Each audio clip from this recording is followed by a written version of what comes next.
Module overview. This module explores in depth the various model, paradigms, approaches, and strategies that have been designed, adapted, and implemented globally and locally to drive rural development. It offers a critical and analytical examination of the philosophical orientations, operational mechanisms, strengths, weaknesses, and applicability of these models in diverse rural settings, especially in the Global South. Rural development, due to its inherently multifaceted nature, demands approaches that are not only technically sound but also socially inclusive, economically viable, environmentally sustainable, and culturally appropriate.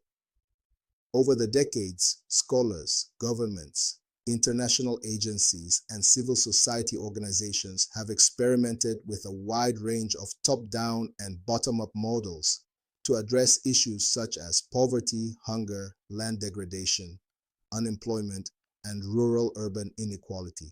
This module provides an analytical toolbox for you to assess how various rural development approaches perform under different contexts and to develop the ability to tailor appropriate development interventions for complex rural realities. Our key themes and content areas. 1. Top-down versus bottom-up approaches. Top-down approaches, centralized planning from governments or external agencies, prioritizes expert-driven solutions and nationwide programs, often overlooks local context and community agency. Example, national food production campaigns, bottom-up approaches, community-driven participatory methods, emphasis on grassroots innovation, empowerment, and ownership. Encourages contextual appropriateness and sustainability. Example, Village Savings and Loans Associations, VSLAS, Farmer Field Schools. 2. Integrated Rural Development, IRD, emphasizes the coordination of various sectors, agriculture, health, education, infrastructure under a single strategy. 6. Synergy between multiple development sectors in one geographic area, widely used in the 1970s and 1980s by the World Bank, UNDP, and national governments. Challenges: bureaucracy, coordination failure, lack of local ownership. Legacy: laid foundation for multi-sectoral interventions. Third basic needs approach gained popularity in the 1970s through ILO and World Bank advocacy, focused on delivering essential services, education, healthcare, water, food, shelter. Prioritizes human development indicators rather than GDP growth. Criticized for overdependence on donor funds and limited capacity building. Fourth, Sustainable Livelihoods Approach, SLA, developed by DFID and others in the 1990s, focuses on 5 core assets: human, social, physical, financial, and natural capital. Emphasizes vulnerability, resilience, and institutional access, highly participatory and people-centered, addresses both short-term survival and long-term transformation. Fifth, Participatory Rural Appraisal, PRA, developed by Robert Chambers and others in response to top-down failures. Tools include community mapping, seasonal calendars, ranking, transect walks, focus group discussions. Seeks to empower communities to diagnose their problems and design solutions. Key principles: reversal of learning, local knowledge, facilitation, not instruction, critical self-reflection. Sixth, community-driven development, CDD, empowers local communities and groups to plan, implement, and manage development projects. Funds are often transferred directly to community structures, builds capacity, trust, and accountability at grassroots level.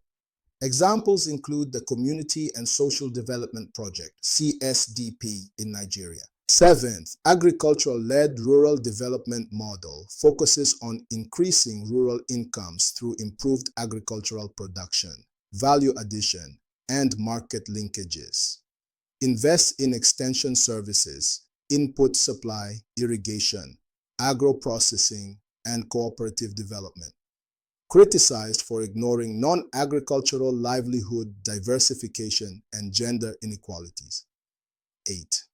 Rights-based and gender-sensitive approaches, grounded in principles of equity, justice, and human rights. recognizes that marginalized groups, e.g., women, youth, minorities, face systemic exclusion, promotes inclusion, policy advocacy, legal empowerment, and resource access. Tools include gender audits, social accountability, and intersectional analysis. 9. Asset-based community development, ABCD, shifts focus from needs and deficits to strengths, skills, networks, and opportunities within communities. Encourages local initiative and innovation, often through cooperatives or social enterprises. Challenges dependency syndrome and promotes sustainable local economies. 10th, digital-driven and ICT-based rural development models. Emphasis on bridging the digital divide through ICTs for development. ICT4D, mobile agriculture, agriculture, digital finance, online marketplaces, e-learning, and remote diagnostics. Expands rural access to information, services, and markets. Issues of digital literacy, affordability, and infrastructure persist. Learning outcomes. By the end of this module, you should be able to differentiate between major models and approaches to rural development. Analyze the philosophical underpinnings, methodologies, and outcomes of each approach. Evaluate the strengths, limitations, and context suitability of specific models. Develop context-appropriate strategies, combining multiple approaches for complex rural challenges. Understand the importance of participatory, inclusive, and adaptive development interventions.